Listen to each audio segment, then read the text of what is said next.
Bismillahirrahmanirrahim. Assalamualaikum warahmatullahi wabarakatuh. Selamat siang dan salam sejahtera untuk kita semua. Yang terhormat Bapak Ibu Guru SMA Negeri 38 Jakarta, puji syukur saya panjatkan kehadirat Tuhan Yang Maha Kuasa, kita semua dapat berkumpul bersama dalam kegiatan diseminasi pemahaman dan pengalaman budaya positif. Sebelum kegiatan ini dimulai, marilah kita bersama-sama membaca doa terlebih dahulu. Membaca doa menurut agama dan kepercayaan masing-masing dimulai.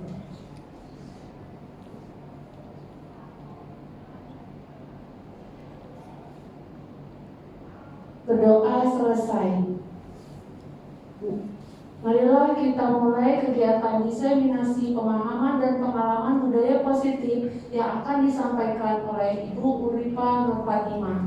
Kegiatan ini dimulai dengan bersama-sama membaca basmalah. Bismillahirrahmanirrahim. Silakan Ibu Uripa.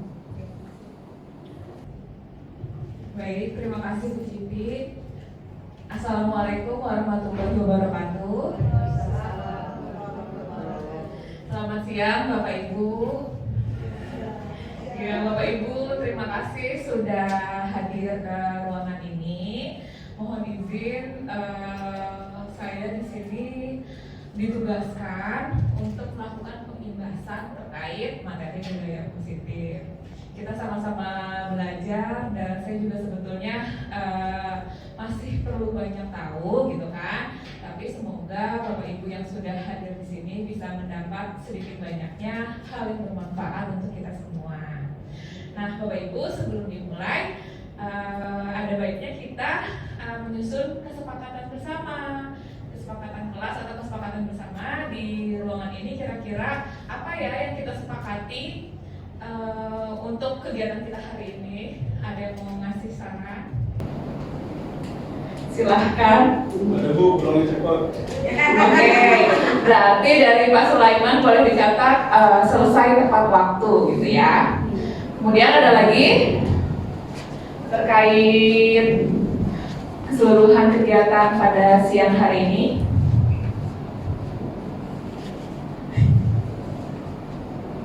Aktif, bagaimana kalau semua peserta terlibat aktif? Setuju? Setuju. Sepakat? Kalau ada hadiah. Sepakat? Kalau ada hadiahnya Bu. Oh siap. Nasi bungkus bisa, nasi bungkus? Bek-bek. Oke, Nazia operator silahkan dicatat terlibat aktif. Nah, kemudian apa lagi? Ada lagi? Pak John mungkin mau kasih gagasan terkait kesepakatannya.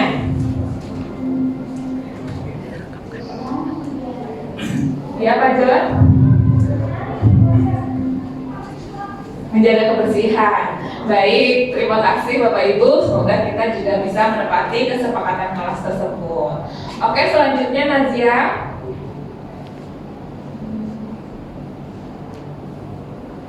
Jadi Bapak Ibu di sini kan semuanya ini ya guru-guru berpengalaman, sudah mengajar bertahun-tahun gitu kan. Pasti kita semua sepakat bahwa hal yang dibutuhkan ketika kita akan mengajar adalah belajar, gitu ya.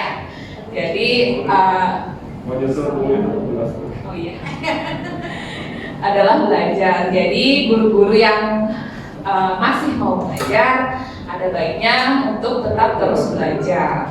Dan kehadiran Bapak Ibu di sini, terima kasih sekali membuktikan tanggung jawab dan semangat Bapak Ibu untuk terus belajar. Nah, yang ingin coba saya diseminasikan atau ibaskan gitu ya, mohon izin Bapak Ibu, ini terkait modul budaya positif. Nah, di dalamnya include atau termasuk ke perubahan paradigma belajar, disiplin positif, motivasi perilaku manusia, kebutuhan dasar, segitiga restitusi, keyakinan kelas, juga posisi kontrol restitusi. Nah, nanti poin-poin inilah yang akan coba kita bahas sama-sama. Semoga dengan adanya pemahaman ini bisa sama-sama membangun budaya positif di sekolah kita tercinta SMA Negeri 38 Jakarta. Next. Bapak Ibu, budaya positif di sekolah itu diyakini sebagai budaya yang berpihak pada murid. Bisa melahirkan generasi penerus bangsa yang unggul dan berakhlak mulia sesuai yang kita cita-citakan saat ini, yaitu membentuk siswa dengan profil pelajar Pancasila. Nah, untuk menumbuhkan budaya positif di sekolah diperlukan kerja keras dan kerjasama semua pihak dengan secara konsisten keberlanjutan dalam menjalankannya. Nah, jadi harus nih dilaksanakan oleh kita semua, oleh para guru, para pimpinan, siswa gitu. Yang akhirnya jika diterapkan budaya positif ini bisa membentuk karakter positif dari para siswa dan guru. Oke, selanjutnya. Nah, perubahan paradigma belajar. Mungkin kita sudah tidak asing dengan hal ini karena sekolah kita juga sekolah penggerak dan kita juga sudah sering kali mendapatkan materi terkait kurikulum merdeka. Nah, pembelajaran dengan paradigma baru dirancang berdasarkan prinsip pelajaran yang terdiferensiasi. Maksudnya, pembelajaran dirancang sesuai dengan karakteristik dan kebutuhan murid. Sehingga peserta didik setiap dari semuanya belajar sesuai kebutuhannya, gitu kan, terlayani semua, bukan teacher centris gitu, bukan anak murid yang mengikuti bagaimana cara guru mengajar, tapi bagaimana guru mengajar mengikuti cara pembelajaran dari setiap anak murid, yang pada nantinya adalah untuk mewujudkan profil pelajar Pancasila. Oke, selanjutnya. Nah, Bapak Ibu, disiplin positif di sini, kita kalau dengar kata disiplin erat kaitannya dengan hukuman, aturan, tegas. Padahal menurut Ki Hajar Dewantara, disiplin itu adalah salah satu tanda bahwa kita sudah merdeka. Jadi kemerdekaan tertinggi ditandai dengan sikap disiplin gitu. Disiplin yang bagaimana? Disiplin yang tumbuh dari dalam diri. Disiplin yang sifatnya intrinsik, motivasi intrinsik, bukan karena hukuman, bukan karena siksaan, bukan juga karena penghargaan. Jadi kalau ada anak yang disiplin karena ingin dapat penghargaan, itu belum termasuk disiplin positif, karena tidak tumbuh dari dalam diri mereka masing-masing. Nah, selanjutnya, seorang yang memiliki disiplin diri berarti mereka bisa bertanggung jawab terhadap apa yang dilakukannya, karena mereka mendasarkan tindakan pada nilai-nilai kebajikan universal. Nilai kebajikan universal itu adalah nilai kebaikan yang kita pahami bersama, yang kita yakini bersama. Nih, Buria pasti punya nilai-nilai kebaikan yang Buria miliki gitu ya, hal-hal baik yang menurut Buria. Pak John juga pasti punya hal itu. Nah, kita punya hal itu bersama-sama yang akhirnya membentuklah nilai kebajikan universal tersebut. Jadi sebagai pendidik, tujuan kita adalah menciptakan anak-anak yang memiliki disiplin diri sehingga mereka bisa berperilaku dengan mengacu pada nilai-nilai kebajikan universal dan memiliki motivasi intrinsik, bukan ekstrinsik. Jadi bersikap baik atau bersikap disiplin bukan karena ingin dapat penghargaan, bukan karena takut dapat hukuman, tapi karena dia menyadari dengan dia melakukan hal tersebut itu adalah hal yang merupakan kebajikan universal, hal yang baik untuk kebersamaan. Seperti itu, Bapak Ibu. Nah, kira-kira begitu yang ingin coba kita wujudkan. Kira-kira bisa lah ya anak kita memiliki hal ini gitu, memiliki disiplin positif ini. Tentunya perlu usaha bersama. Next. Oke. Bapak Ibu, kalau menurut di modul budaya positif ini, kebutuhan dasar manusia adalah antara lain bertahan hidup, kasih sayang, dan merasa diterima, kekuasaan, kebebasan, dan kesenangan. Seringkali mungkin kita di sekitar melihat kondisi-kondisi tidak ideal. Seperti misal ada anak murid yang tidak hormat kepada gurunya, atau misal ada rekan guru yang mungkin ada konflik atau ada gesekan, atau mungkin ada suatu masalah yang terjadi di antara kita. Nah, sebenarnya kalau menurut teori, hal itu bisa terjadi karena tidak terpenuhinya kebutuhan dasar manusia gitu. Jadi misal setiap manusia butuh rasa sayang dan rasa diterima. Ketika dia tidak dapatkan hal itu, nah muncullah konflik kayak gitu. Semua manusia butuh kesenangan. Nah, ketika kesenangannya tidak terpenuhi, muncullah masalah seperti itu. Gitu. Nah, jadi baiknya kebutuhan dasar ini dulu yang kita pahami, bahwa setiap murid punya kebutuhan dasar ini, setiap dari kita pun punya kebutuhan dasar ini yang harus dipenuhi. Jadi kita bisa memahami keadaan siswa yang bisa di kelas dia malah tidur-tiduran gitu kan, bukan mendengarkan guru. Nah, kita juga pahami bahwa dia mungkin kebutuhan dasarnya itu pengen bebas seperti itu. Nah, tapi bagaimana kebutuhan dasar tersebut bisa terpenuhi tetapi menjadi hal yang positif. Selanjutnya. Nah, ini ada motivasi perilaku manusia. Menurut dosen dalam buku Restructuring School Discipline menyatakan ada 3 motivasi perilaku manusia. Kenapa sih? Dorongan apa yang ada di manusia gitu kan? Apa yang mendorong manusia melakukan sesuatu? Yaitu ada 3 alasannya. Yang pertama biasanya untuk menghindari ketidaknyamanan atau menghindari hukuman. Jadi kita melakukan sesuatu untuk menghindari suatu keadaan yang tidak enak. Kita akhirnya melakukan hal tersebut gitu kan. Terus atau untuk mendapatkan imbalan atau penghargaan dari orang lain. Oh, saya pengen dipuji-puji gitu kan. Oh, pengen ketahuan misalnya bersedekah gitu kan. Dilakukan lah akhirnya lakukan tersebut karena ingin mendapat pujian gitu atau imbalan dari orang lain. Oh, saya mau juara 1 misalnya anak murid gitu kan. Oh, pengen dapat hadiah dari orang tua. Nah, itu juga akhirnya menjadi motivasi atau menjadi hal yang mendorong manusia melakukan hal tersebut. Kemudian yang ketiga adalah untuk menjadi orang yang mereka inginkan dan menghargai diri sendiri dengan nilai-nilai yang mereka percaya. Nah, menurut Bapak Ibu, dari ketiga motivasi ini atau ketiga alasan yang mendorong ini, mana yang paling tepat? Yang pertama, yang kedua, atau yang ketiga?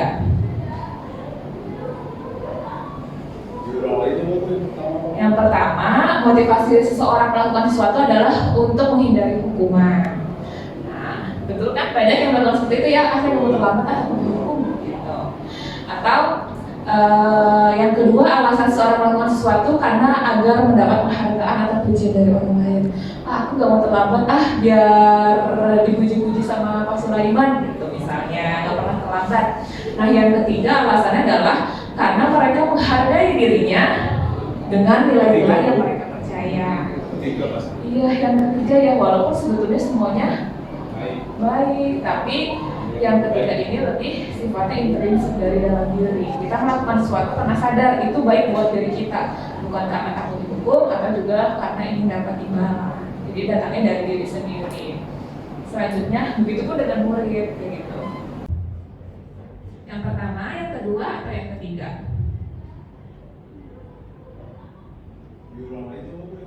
Yang pertama, motivasi seseorang melakukan sesuatu adalah untuk menghindari hukuman. Nah, betul kan? Banyak yang melakukan seperti itu ya, saya mau terlambat, aku dihukum gitu. Atau yang kedua, alasan seseorang melakukan sesuatu karena agar mendapat penghargaan atau pujian dari orang lain. Aku gak mau terlambat, biar dipuji-puji sama Pak Sulaiman gitu misalnya, gak pernah terlambat. Nah, yang ketiga alasannya adalah karena mereka menghargai dirinya dengan nilai-nilai yang mereka percaya. Iya, yang ketiga ya, walaupun sebetulnya semuanya baik, tapi yang ketiga ini lebih sifatnya intrinsik dari dalam diri. Kita melakukan sesuatu karena sadar itu baik buat diri kita, bukan karena takut dihukum atau juga karena ingin dapat imbalan. Nah, kemudian di budaya positif ini juga kita mengenal yang namanya restitusi. Jadi restitusi adalah proses menciptakan kondisi bagi murid untuk memperbaiki kesalahan mereka.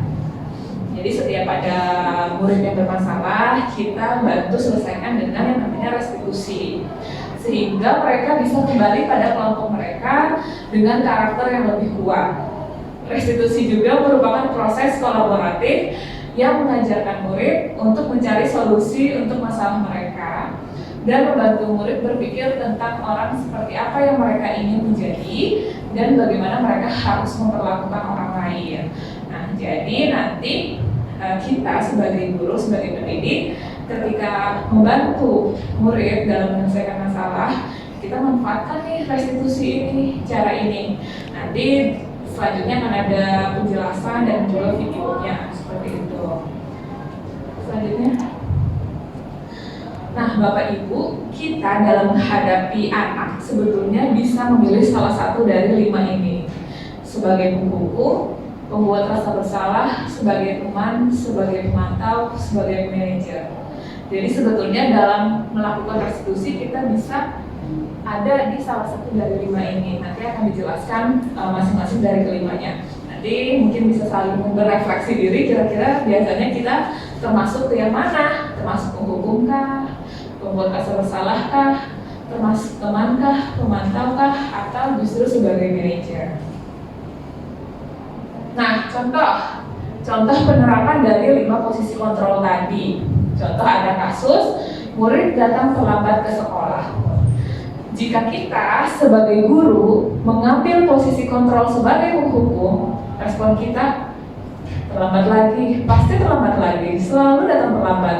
Kapan bisa datang tepat waktu? Nah, kita sebagai penghukum biasanya ditandai dengan nada marah, kayak gitu kan, gaya tubuh marah. Nah, apa yang terjadi kepada murid ketika kita sebagai penghukum? Tentunya murid akan merasa rendah diri, gitu kan, merasa takut, atau justru muncul kemarahan dalam hatinya, gitu kan, dendam, kesel, gitu ya, dendam, kesel, gitu, kemarahan yang dipendam, gitu. Nah, kemudian ada lagi nih posisi kontrol lain. Ibu sangat kecewa sekali dengan kamu. Berapa kali ibu harus beritahu kamu ya? Gimana coba kalau orang tua kamu tahu kamu berbuat salah begini? Nah, ini posisi kontrol pembuat rasa bersalah. Apa dampaknya bagi murid kalau kita mengambil kontrol seperti itu? Dampaknya murid akan merasa dirinya tidak berguna, gitu, tidak bisa membahagiakan orang lain. Oh iya, saya sudah gagal, gitu. Jadi jika kita guru berperan atau mengambil identitas ini, akan menyebabkan murid memiliki identitas yang gagal. Gitu. Nah, bahaya kan ternyata ya, padahal mungkin secara sadar nggak sadar saya pun suka melakukan hal tersebut. Nah, kemudian posisi kontrol sebagai teman. Nah, ayolah, gimana sih kamu? Kemarin kan kamu sudah janji ke ibu bukan? Kenapa terlambat lagi? Sambil tertawa santai. Ya udah, nggak apa-apa, duduk dulu sana. Itu sebagai teman. Nah, jika guru mengambil posisi kontrol sebagai teman, yang terjadi adalah mungkin anak akan bergantung sama kita, gitu kan. Oh, nggak apa-apa lah kalau sama Bu Ahina nanti pasti ditolongin, gitu kan. Nah, akhirnya jadi bergantung dan dia tidak muncul keinginan dari dalam dirinya untuk melakukan hal yang baik sesuai nilai kebajikan universal tersebut, gitu. Nah, kalau kita berperan sebagai pemantau, peraturannya apa? Apa yang telah kamu lakukan? Sanksi atau konsekuensinya apa? Nah, jadi seperti kita membantu anak, gitu kan, mendorong untuk menyadari dia posisinya ada di mana dan apa yang bisa dia lakukan, apa yang harus dia lakukan, bagaimana yang harus dia lakukan. Jadi kita memfasilitasi atau mendorong anak untuk seperti itu. Nah, tentu dampaknya apa yang terjadi? Anak akan menemukan sendiri apa yang harus dia lakukan, apa solusi dari masalah yang dia sudah buat, seperti itu kan ya Bapak Ibu. Nah, kemudian ini adalah sebetulnya posisi manajer. Apakah kamu tahu kesalahanmu? Gitu. Dia bertanya kepada anak yang terlambat.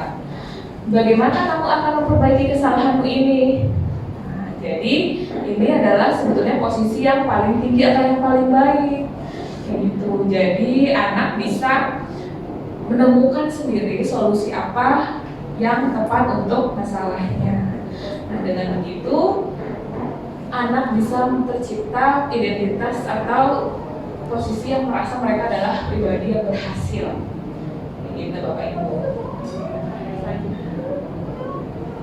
Nah, kenapa sih disebut keyakinan kelas bukan peraturan kelas? Kita akan bahas mengenai keyakinan kelas. Nah, karena nih, case yang pertama, kenapa kita memiliki peraturan penggunaan helm pada saat mengendarai kendaraan bermotor? Agar apa ya Bapak Ibu ya, kita harus pakai helm ya supaya aman gitu kan. Apakah ada peraturannya? Ada. Apakah kita yakin bahwa hal itu adalah hal yang benar dan yang baik? Iya. Nah jadi meskipun nggak ada peraturannya, kalau kita yakin gitu kan, nah kita akan melakukan hal tersebut. Gitu. Misalnya lampu merah gitu, walaupun di sini kita misalnya lampu merahnya nggak ada yang CCTV gitu kan. Kalau sepi diterobos aja, padahal ada aturannya. Ini kan nggak ada orang gitu, nggak ada kendaraan lain, masih subuh nih, berangkat subuh. Nah berarti kita belum menginternalisasi keyakinan tersebut bahwa kalau lampu merah ya berhenti gitu misalnya. Nah terus mengapa kita memiliki peraturan cuci tangan dan menggunakan masker setiap saat? Tentunya kita yakin kita lakukan itu karena sesuatu hal yang benar dan hal yang baik. Kalau kita, oh ya kita anggap itu sebagai peraturan, tapi kalau kita ngerasa itu nggak benar dan nggak baik dan nggak penting, pasti tidak akan kita lakukan. Jadi sebetulnya apa yang kita lakukan di sini, apa yang murid-murid kita lakukan, itu harus sesuai dengan keyakinannya. Bahwa mereka yakin hal tersebut benar, hal tersebut baik, gitu ya Bapak Ibu ya. Oke, selanjutnya. Nah ini adalah dokumentasi kegiatan membuat keyakinan kelas di 10.6. Jadi anak-anak diminta membuat gagasan apa yang mereka yakini gitu kan, di kondisi ideal yang mereka harapkan dilakukan di kelas gitu. Terus foto yang kedua, murid menempelkan dan mengelompokkan keyakinan kelas sesuai jenisnya. Misal ada yang tentang kebersihan dikelompokkan tentang kebersihan, tentang hubungan dengan teman dikelompokkan dengan hubungan dengan teman. Kemudian seluruh murid menyepakati dan menandatangani keyakinan kelas yang dibuat. Itu artinya mereka sudah sepakat dengan semua keyakinan yang ditempel di papan atau di kantor. Nah, hasil akhirnya ada keyakinan kelas 10.6. Itu yang sudah coba dilakukan gitu, bahwa mereka yakini, mereka sepakati dan komitmen akan mereka jalankan dengan penuh tanggung jawab dan keikhlasan. Selanjutnya, izin Bapak Ibu, ini ada video pembuatan keyakinan kelas yang sudah coba dilakukan.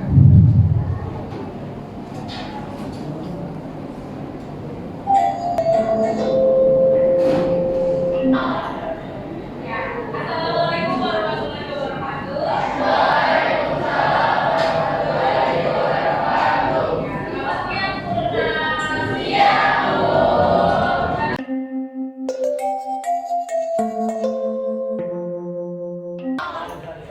Ya, assalamualaikum warahmatullahi wabarakatuh. Waalaikumsalam warahmatullahi wabarakatuh. Ya, selamat siang, Purna. Siang, Bu. Gimana kabarnya siang hari ini? Alhamdulillah. Aji, izin. Terus? Izin. Oke, baik, kita sama-sama doakan supaya kawan-kawan yang kita sakit diberi kesembuhan. Kali dulu dalam berdoa. Ada untuk pertemuan kita kali ini. Ibu. Oke, terima kasih. Teman-teman semua, sebelum kita mulai pelajaran pada kali ini, alangkah baiknya kita berdoa dulu. Berdoa menurut agama dan keyakinan masing-masing. Berdoa dimulai. Terima kasih Devan yang telah memimpin doa untuk teman-temannya. Nah, supaya lebih bersemangat di hari ini, kita semangat dulu ya. Siapa yang mau diajak semangat? Boleh bareng tangan kaki ke depan. Iya, yang lain bisa diikuti, bisa berdiri ya. Tangan depan dari depan. Ayo teman-teman, agar kita lebih semangat, mari kita tepuk semangat. 1, 2, 3.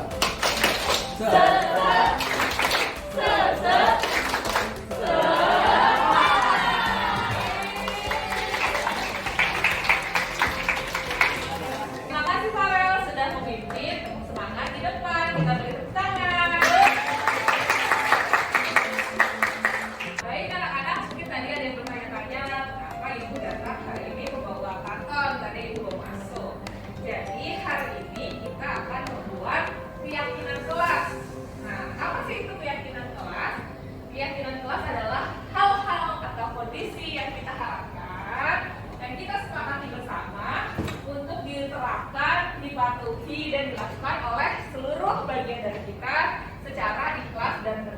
jawab.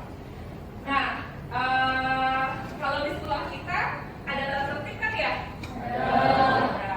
Tahu kan tata tertib sekolah? Nah, kira-kira ada yang tahu nggak kenapa sih harus ada tata tertib sekolah? Ya, biar disiplin, lalu agar tertib, pintar, hebat semua. Nah, sama seperti tata tertib, tapi kalau tata tertib kan itu aturan yang diterbitkan sekolah. Kalau kali ini kita akan membuat keyakinan kelas, hal-hal yang akan kita sepakati bersama. Oke, jadi dalam menyusun keyakinan kelas nanti, kalian tiap anak bisa membuat kondisi atau harapan yang kalian harapkan terjadi di kelas ini. Misal, contoh gitu kan, menghargai dan menghormati dengan sesama gitu kan, saling menghargai dan menghormati itu contohnya. Itu bisa ya? Bisa. Nah, jadi harapannya dalam membuat keyakinan kelas itu tidak ada hal yang sifatnya memaksa gitu kayak harus bagaimana gitu, tidak seperti itu, tapi semuanya dilakukan secara sukarela dengan kalimat yang positif. Gitu ya Kak ya? Ibu akan membagikan sticky note ke setiap anak, nanti kalian masing-masing boleh menulis keyakinan kelas gagasan dari kalian, gitu ya.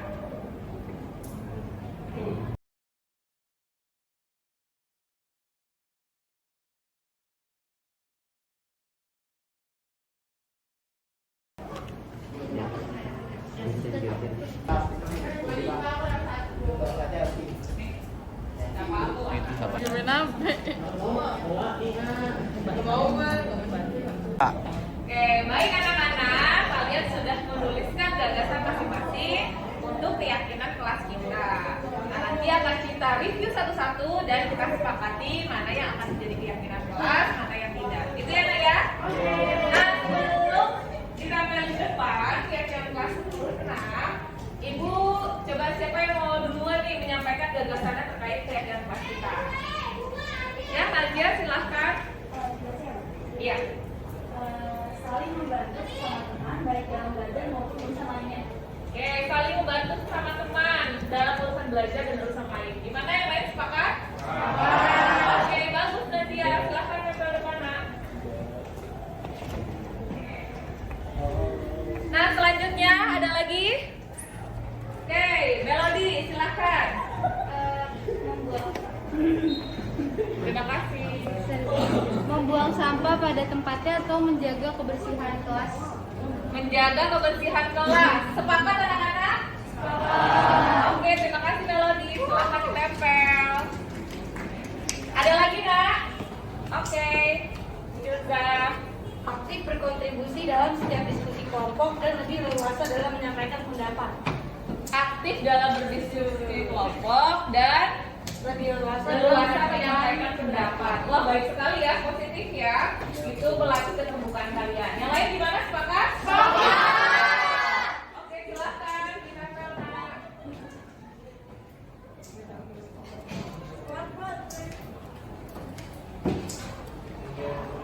Oke.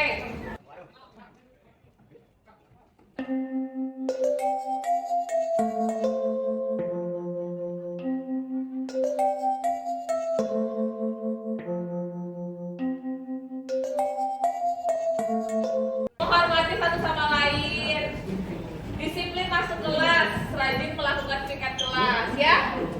Ya Bu.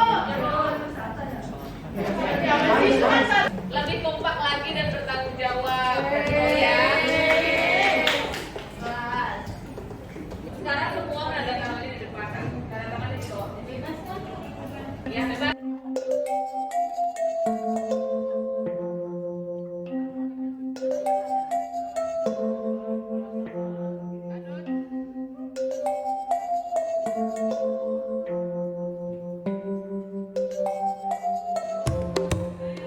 Nah, baik anak-anak, semua telah berpartisipasi membuat keyakinan kelas. Harapannya ini semua menjadi komitmen bersama, hal-hal yang kalian jadikan keyakinan untuk diwujudkan bersama. Dilakukan dengan penuh komitmen, bertanggung jawab, dan juga ikhlas. Siap anak-anak? Siap. Nah, kalau bisa, hal ini juga bukan hanya dilakukan di kelas, juga di luar kelas, itu lebih baik ya Kak ya? Oke. Cukup sekian mungkin pembuatan keyakinan kelas kita pada kali ini. Ibu tutup, kurang lebihnya mohon maaf. Wassalamualaikum warahmatullahi wabarakatuh.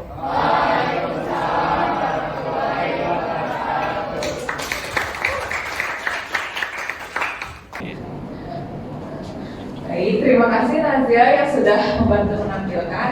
Jadi Bapak Ibu kiranya itulah yang coba dilakukan di menerapkan keyakinan kelas gitu kan. Jadi apa yang anak-anak yakini, sepakati bahwa hal itu adalah hal yang baik gitu kan. Karena mereka yang menggagas, mereka yang membuat gitu.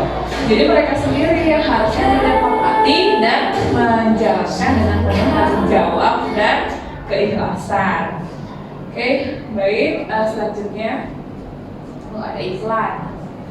Nah, selanjutnya kita ke segitiga restitusi, Bapak Ibu. Tadi kan restitusi itu kita pahami sebagai cara untuk membantu anak-anak menyelesaikan masalahnya gitu ya. Nah, ternyata ada nih lagi segitiga restitusi, proses dialog yang dijalankan oleh guru atau orang tua agar dapat menghasilkan murid yang mandiri dan bertanggung jawab. Nah, di ketiga sisi dari segitiga restitusi ini adalah menstabilkan identitas, memvalidasi tindakan yang salah, dan juga menanyakan keyakinan. Sehingga tahapannya begini. Ketika anak tahu dirinya berbuat salah, anak murid cenderung akan merasa gagal. Oh iya, saya salah nih, gitu kan. Misalnya terlambat gitu kan. Ya saya gagal nih, saya sudah melanggar peraturan, saya sudah membuat guru kecewa gitu kan. Nah, dia merasa gagal. Nah, kalau kita hanya fokus kepada kesalahan tersebut, otomatis sulit untuk melakukan perbaikan gitu. Nah, jadi identitas yang gagal ini kita awali dengan menstabilkannya. Bagaimana caranya? Karena ini bentuknya dialog, biasanya kita mengatakan nggak apa-apa lo kok nak salah seperti ini gitu. Ini bukan masalah kok. Gitu. Atau semua orang juga pernah salah kok nak. Atau misal, ayo mari kita sama-sama perbaiki ini. Jadi gimana anak yang merasa salah, anak yang merasa gagal, kita stabilkan identitasnya dan membuat mereka merasa bahwa mereka bisa menjadi pribadi yang lebih baik atau pribadi yang lebih positif gitu. Ya Bu, saya salah, saya sudah tidak mengerjakan tugas Bu karena ketiduran gitu. Nah, nggak apa-apa nah, semua manusia juga nggak ada yang sempurna kok gitu misalnya gitu ya. Nah, kemudian memvalidasi tindakan yang salah. Si anak tersebut memang salah, contohnya dia terlambat datang ke sekolah. Tapi dia tetap datang, padahal dia punya pilihan buat nggak datang, kayak gitu. Padahal dia punya pilihan buat ke sekolah, berangkat ke sekolah tapi pergi di tempat lain, kayak gitu kan. Nah dia walaupun datang terlambat tapi tetap sampai ke sekolah. Nah itu yang kita pahami atau kita sadari bahwa ada hal positif yang dilakukan. Jadi dialognya bisa berupa, kamu bisa aja ya berbuat lebih buruk dari ini, tapi kamu memilih untuk tidak melakukannya. Terus seperti itu. Jadi tindakan yang salah itu kan anak-anak melakukan kesalahan sebetulnya karena ingin apa? Bapak Ibu tadi setiap manusia miliki untuk memenuhi kebutuhan dasarnya, kayak gitu. Anak yang mengobrol di kelas salah nggak? Salah, tapi sebenarnya dia pengen memenuhi kebutuhan dasarnya apa? Kesenangan. Kita semua butuh senang, senang dengan cara yang berbeda-beda gitu. Akan menjadi masalah ketika kita berusaha memenuhi kebutuhan dasar kita, tetapi berbenturan dengan hal yang lain, itu akan menjadi masalah. Tapi pada dasarnya kita semua punya kebutuhan yang harus dipenuhi, yang 5 itu tadi. Nah selanjutnya, kalau sudah divalidasi tindakan yang salah, ialah menanyakan keyakinan. Nah, oh kamu seperti ini, emangnya kamu yakini hal yang baik seperti apa? Apa sih yang jadi keyakinan diri kamu? Apa sih yang jadi keyakinan kelas kita? Apa sih yang jadi keyakinan sekolah kita? Hal yang baik apa gitu kan yang diyakini secara bersama. Nah, sehingga anak akan terbangun gitu. Harus seperti apa gitu. Baik, selanjutnya.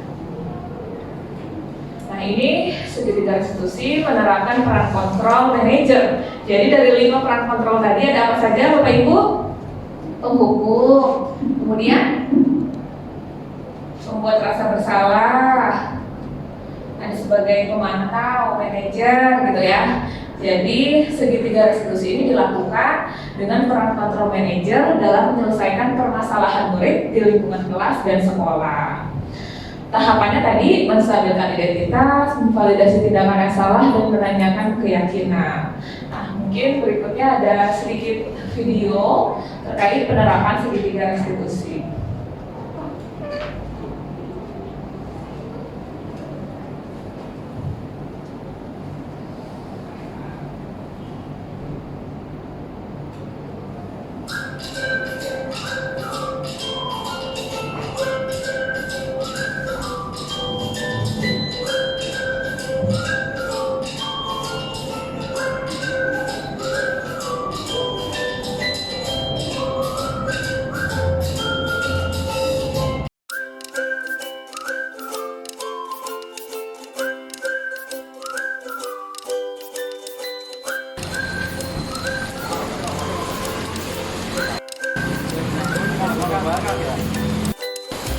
Well, apa ada kendala di jalan? Nah, ini kamu kan 50 baru sampai ke sekolah.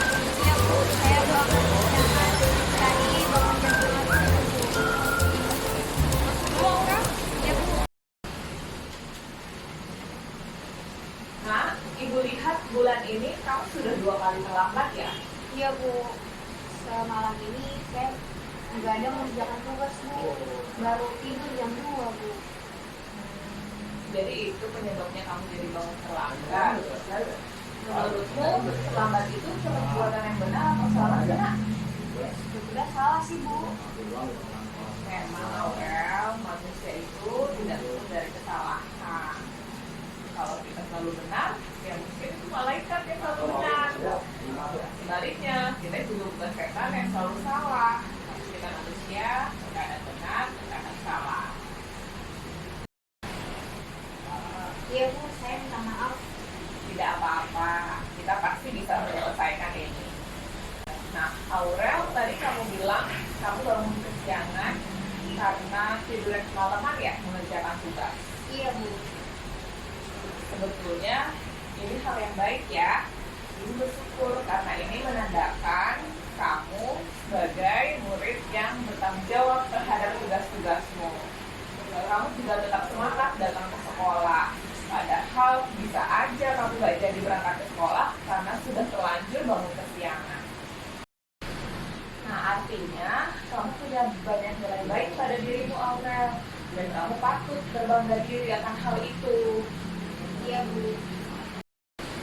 Iya Bu, saya tidak mau semakin rugi untuk tertinggal pelajaran hari ini Bu. Betul, Aurel. Oh iya, Aurel, tadi kamu bilang bahwa terlambat itu merupakan suatu hal yang salah. Kenapa kamu mengatakan terlambat merupakan suatu hal yang salah? Ya Bu, karena melanggar tata tertib. Kamu bawa print tata tertib milikmu? Bawa Bu.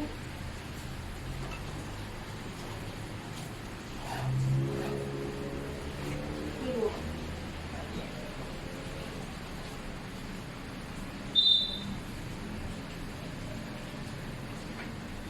Nah, ini sudah ditandatangan oleh dirimu dan tanda tangan orang tuamu ya. Berarti kamu dan mamamu sudah membaca tata tertib ini dan sudah sepakat. Nah, sekarang coba tunjukkan bagian mana yang menandakan bahwa terlambat merupakan pelanggaran tata tertib.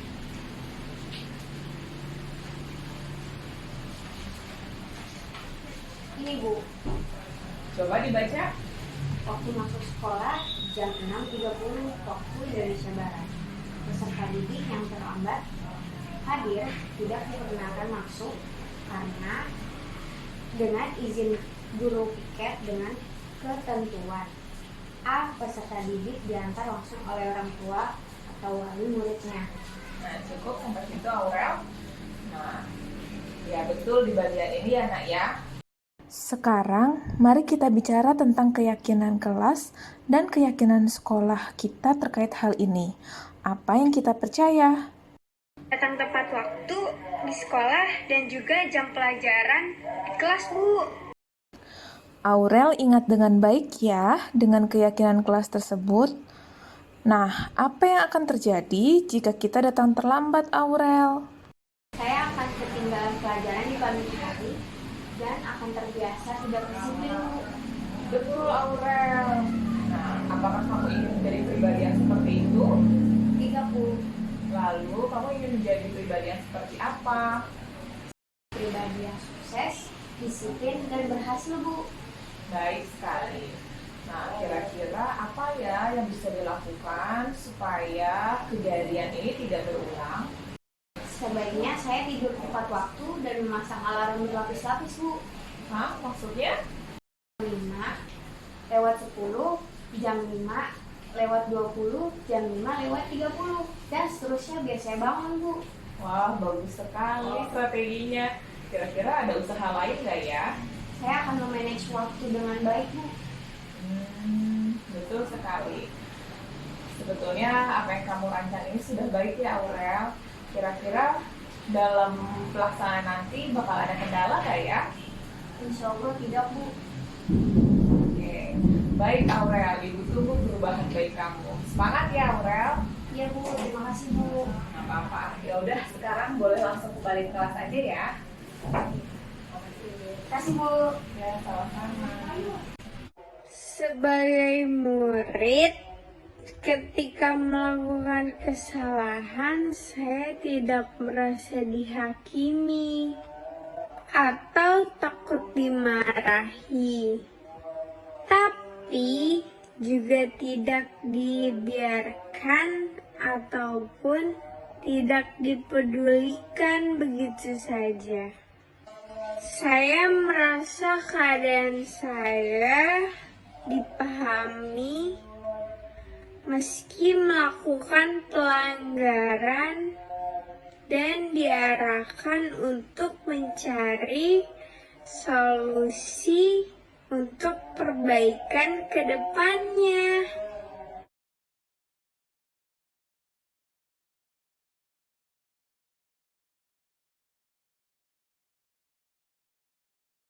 Oke, Bapak Ibu, kurang lebih tadi adalah video praktik segitiga restitusinya. Jadi, dilaksanakan tahapan-tahapannya, ketiga tahapan tersebut.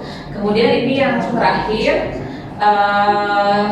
penerapan budaya positif yang coba sudah kami upayakan gitu kan. Ini kebetulan salah satu anak di kelas yang dibimbing, inisial S gitu kan. Jadi di foto pertama gitu, ini saya sebagai guru BK dan wali kelasnya mencoba home visit gitu kan keadaan anak tersebut gitu. Jadi upaya-upaya terus dilakukan meskipun hasilnya memang belum terlihat. Kita coba gali motivasi intrinsiknya, kita coba segitiga restitusi, kita coba mengambil teori control manager gitu kan. Jadi ya memang harus butuh kesabaran Bapak Ibu. Nah itu yang kedua, itu ada diskusi sebetulnya dengan ayah, dengan anaknya, dengan wali kelas dan guru BK.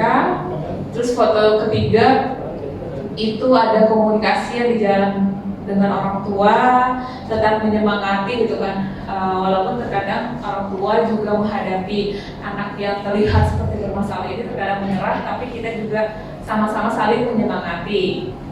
Kemudian ini dengan anak-anak, dengan anak tersebut, dialog dengan anak tersebut berdua, mencoba mencari penyelesaian, membantu ia menemukan penyelesaiannya sendiri. Nah kemudian yang terakhir itu ada kembali mencoba mencari solusi dari masalah yang sedang terjadi saat itu. Itu kiranya penerapan budaya positif Bapak Ibu yang sudah coba dilakukan di sekolah ataupun di kelas. Baik, terima kasih Bapak Ibu. Selanjutnya mungkin kita diskusi ya Bapak Ibu. Ada yang mau didiskusikan? Kalau tidak ada, coba saya ini ya Bapak Ibu ya. Kita angkat kasus. Nah, tadi sama-sama kita sudah mengenal 5 teori kontrol. Ini contoh ada kasus anak ke sekolah pakai sepatu warna-warni, padahal misal harusnya sepatu hitam. Nah, kira-kira dialognya seperti apa ya Bapak Ibu kalau kita sebagai apa tadi? Sebagai posisi kontrol ada apa saja? Ya, sebagai teman. Nah, kalau sebagai teman bagaimana? Pak, ada yang mau coba? Dialognya seperti apa? Ditanya bukan masalahnya. Sepatunya kok bisa berwarna tidak sesuai dengan aturan. Oh iya. Sebagai apa? Sebagai teman. Nah, coba minta tolong Pak Sule kalau Pak Sule sebagai teman. Kita tanya Bu, ini tahu nggak pertama peraturan sekolah itu kayak apa gitu. Terus yang kedua, ya kenapa gitu? Atau mungkin emang cuma mampunya beri itu satu-satunya yang sesuai dengan kantongnya dia, itu kan jadi perlu kita terusin juga gitu kan. Iya. Bukan kemudian kita langsung ponis gitu kan bahwa ini sepatu tidak sesuai dengan peraturan. Karena saya sendiri pernah langsung membeli sepatu anak kita di sini. Masya Allah. Nah Bu, saya kasih duit 100 sesuai dengan kemampuan dia. Benar setelah itu dia nggak pernah pakai sepatu di luar itu gitu. Itu jadi makanya kalau saya coba melihatnya seperti itu karena sebagai teman gitu kan melihatnya jadi tidak ponis dengan sepatu yang berbeda. Ya, beruntung sekali siswa itu Ukuran saya ya. seperti itu. Semoga saya jadi bagian dari Pak Sule. Terima kasih Pak Sule atas masukannya. Nah, mungkin ada lagi Bapak Ibu yang lain. Tadi Pak Sule katanya ingin sebagai teman. Nah, kita punya posisi kontrol sebagai manajer dan juga sebagai pemantau. Apa responnya? Atau mungkin Pak Fajar nih kesiswaan kalau ada suatu anak warna-warni, apa responnya? Paling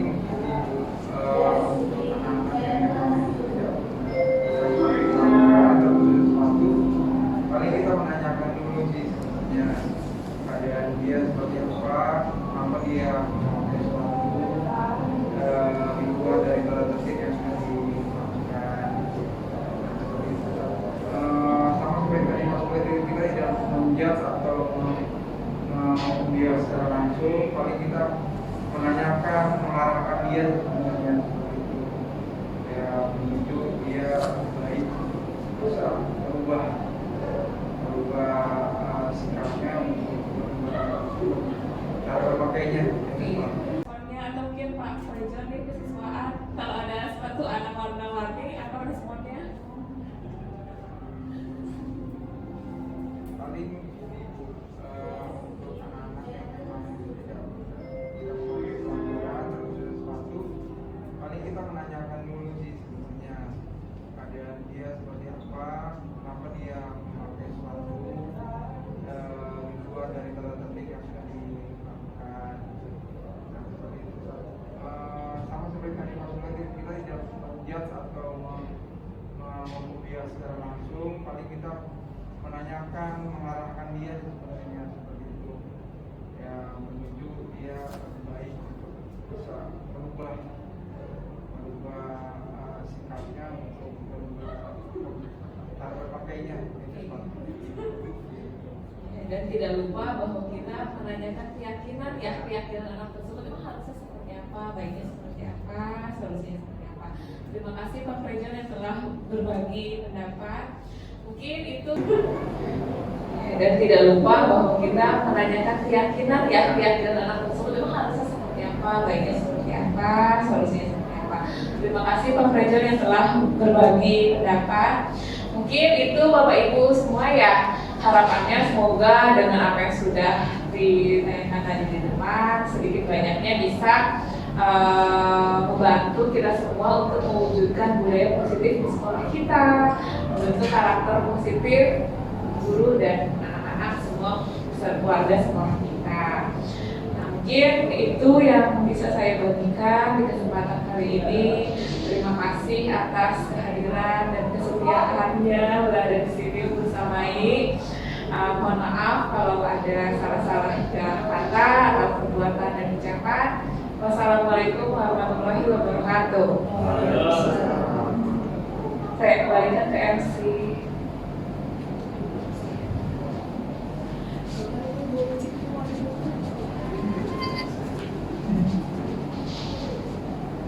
Baik, selesai sudah kegiatan diseminasi kita pada hari ini. Semoga apa yang disampaikan oleh Bu Unipa bermanfaat untuk kita semua. Kurang lebihnya mohon maaf. Terima kasih sekali lagi atas kehadiran Bapak Ibu dan juga terima kasih kepada Bu Unipa. Wabillahi taufiq wal hidayah. Wassalamualaikum warahmatullahi wabarakatuh. Waalaikumsalam warahmatullahi wabarakatuh. Terima kasih. Makasih ya Bu Sinta, makasih ya Mas Sule, Pak Ajeng, Bu Ayu, Pak Dadu, Bu Lian. Nanti menyusul seperti ini ya. Alhamdulillah ada snack Bu. Iya, snacknya menyusul ya. Makasih ya semua Pak Sule, Bu Sinta, Bu Jimmy, Bu Lian, Bu Ayu. Makasih ya terpaksa. Bu Sule, makasih ya. Oke. Jadi gimana ya? Ya, anu aja pulang. Makasih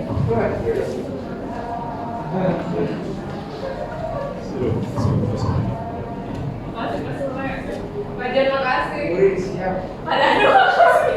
Ini bakal saya transfer ya. Kalau ada narasumber cerita. Gora, makasih ya. Bapak saya kirim WA Ibu. Wih, canggih. Dia bisa langsung konek ya? Bisa dong. Canggih amat. Sekolah. Nazia, Pak Ida, Iksan, makasih ya. Pesan apa dari mana, Mbak?